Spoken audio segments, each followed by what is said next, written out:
السلام علیکم ورحمۃ اللہ وبرکاتہ۔ امید ہے کہ آپ تمام ہی حضرات خیریت سے ہوں گے۔ ڈیلی سوال و جواب کے ایک نئے ایپیسوڈ کے ساتھ میں مفتی خالد قاسمی آپ تمام ہی حضرات کی خدمت میں حاضر ہوں۔ ڈیلی سوال و جواب میں آپ کے اہم اور ضروری اور تفصیلی سوال شامل کیے جاتے ہیں۔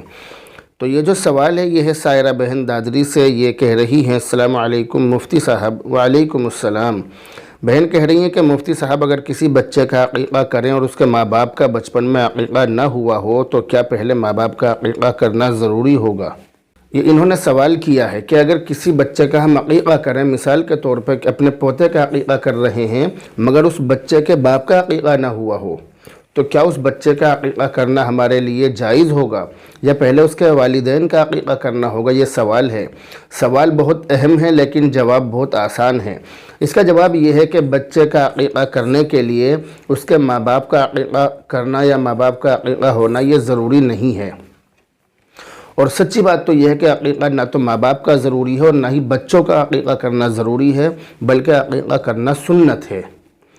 عقیقہ کرنا سنت ہے۔ اللہ کے نبی علیہ السلام نے اپنے نواسوں حضرت حسن اور حضرت حسین رضی اللہ تعالی عنہما کی طرف سے عقیقہ فرمایا تھا۔ عقیقہ کا مطلب ہے کہ عقیقہ کرنے سے بچے پر آنے والی تمام بلائیں، آفتیں، مصیبتیں دور ہو جاتی ہیں۔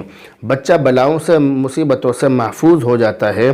اس لیے اگر گنجائش ہو تو عقیقہ کرنا چاہیے۔ عقیقہ کرنا سنت ہے۔ اللہ کے نبی علیہ السلام کی ایک سنت ہم عقیقہ کر کے زندہ کر رہے ہیں۔ لیکن عقیقہ کا مطلب جو ہے، عقیقہ کس طرح کرنا چاہیے اس کو بھی سمجھنا ضروری ہے۔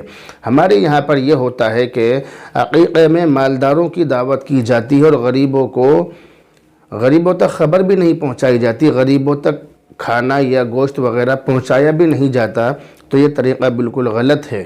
صحیح طریقہ یہ ہے کہ آپ عقیقے میں غریب لوگوں کو زیادہ سے زیادہ دھیان میں رکھیں، زیادہ سے زیادہ ان کو جمع کریں، غریبوں تک اپنا جو کھانا ہے وہ زیادہ سے زیادہ پہنچائیں، کیونکہ غریب کھانے کے بعد دعا دیں گے اور وہ دعا آپ کے بچوں کے لیے فائدہ مند ہوگی، جبکہ مالدار لوگ کھانے کے بعد اس کے اندر کمیاں نکالیں گے اور کمیاں نکال کر آپ کا دل دکھائیں گے اور بچوں کو دعائیں بھی نہیں دیں گے۔ تو ایسے لوگوں کا دل خوش کرنا چاہیے کہ جن کے دل سے نکلی ہوئی دعا ہمارے بچوں کے لیے اور ہمارے لیے کارآمد ہو، فائدہ مند ہو، اور ان کی دعاؤں کی برکت سے ہمارے بچے پھولے پھلیں، ایسے لوگوں کو کھلانا چاہیے۔ تو خلاصہ کلام یہ ہے کہ اگر کسی کے ماں باپ کا بچپن میں عقیقہ نہ ہوا ہو تو بھی وہ اپنے بچوں کا عقیقہ کر سکتے ہیں، اس میں کوئی حرج نہیں ہے۔ امید ہے کہ آپ میری بات سمجھ گئے ہوں گے۔ بہرحال اب آپ سے رخصت ہوتے ہیں، دعاؤں میں یاد رکھیں۔ السلام علیکم ورحمۃ اللہ وبرکاتہ۔